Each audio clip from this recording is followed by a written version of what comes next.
Hello friends, हम एक नई सीरीज शुरू कर रहे हैं जिसका नाम है prime minister Modi's best business decisions. ये वीडियो उस सीरीज़ का पार्ट 1 है।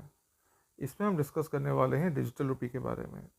इस साल 2 अगस्त को प्राइम मिनिस्टर मोदी ने ई रुपी को लॉन्च किया है और इसके बाद में इसके बारे में काफ़ी सारे लोग काफ़ी चर्चा कर रहे हैं। काफ़ी कन्फ्यूजन भी है लोगों में कि ई रुपी में और यूपीआई में फ़र्क क्या है। इस वीडियो में हम इसी चीज़ को क्लियर करेंगे। आइए देखते हैं सबसे पहले देखते हैं ई रुपी या फिर डिजिटल रुपी होता क्या है। Digital rupee, also known as central bank digital currency, is a digital form of currency notes issued by RBI. It is not different from banknotes.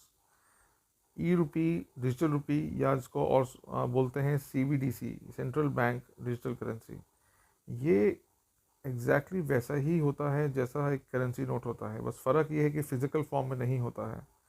आप इसको एक तरीके से कंपेयर कर सकते हैं अपने PDF फाइल के साथ। जैसे एक हमारा पेपर है, एक डॉक्यूमेंट को हमने स्कैन किया और उसको फिर हमने PDF में कन्वर्ट किया, और अगर वो PDF एक हमारे डिजिटल सिग्नेचर से सर्टिफाइड होता है तो उसकी एग्जैक्टली वैल्यू वही मानी जाती है लीगल टर्म्स में जो एक फ़िज़िकल पेपर की मानी जाती है।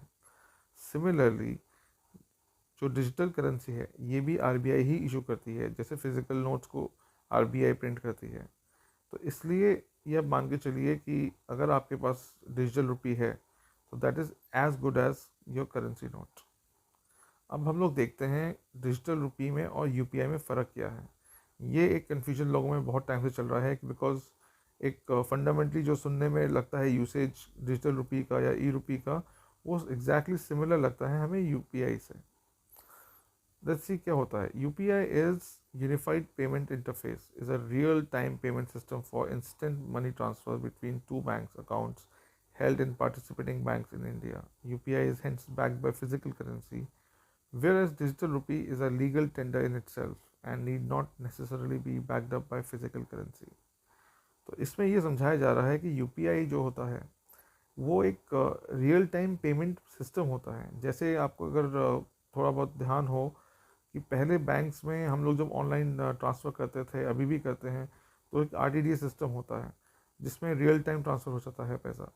तो एग्जैक्टली यूपीआई भी एक कोई करेंसी नहीं है। यूपीआई एक प्लेटफॉर्म है, एक सिस्टम है, एक ज़रिया है अपना पैसा इधर से दूसरे जगह पहुंचाने का। अगर सपोज़ मेरे पास 100 रुपये हैं और वो मैं आपको ट्रांसफ़र कर रहा हूँ आपके यूपीआई अकाउंट में, तो आप ये मान के चलिए ये जो 100 रुपये हम ट्रांसफ़र कर रहे हैं, ये कहीं ना किसी जगह पे इसका फिज़िकल फॉर्म तो कहीं होगा ही होगा। हो सकता है वो कभी मैंने अपने बैंक में जमा किया हो, या मुझे जिसने भेजा है यूपीआई के थ्रू, पेटीएम के थ्रू, किसी और भीम ऐप के थ्रू, तो उसने कभी अपने बैंक में जमा किया हो। तो कहीं ना कहीं वो जो यूपीआई का जो पैसा ट्रांसफ़र हो रहा है वो फिज़िकल फॉर्म में प्रेजेंट होता है। उसका बस जो ट्रांसफ़र है वो एक ऑनलाइन सिस्टम से हो रहा है जिसे हम यूपीआई बोलते हैं। जबकि जो डिजिटल रुपी है वो अपने आप में करेंसी है। उसको किसी के बैकअप की, उसको किसी फिजिकल फॉर्म की ज़रूरत नहीं है, वो एक अपने आप में करेंसी है। तो ये एक बेसिक डिफरेंस है यूपीआई में और डिजिटल रुपी में। डिजिटल रुपी एक करेंसी है, जबकि यूपीआई जो होता है वो एक करेंसी को इस जगह से दूसरी जगह भेजने का प्लेटफॉर्म होता है। आई होप आप लोगों को ये समझ में आया होगा। अगर कोई डाउट्स होते हैं तो please let us know. Thank you very much for watching us, and please subscribe and share your feedback. Thank you, friends.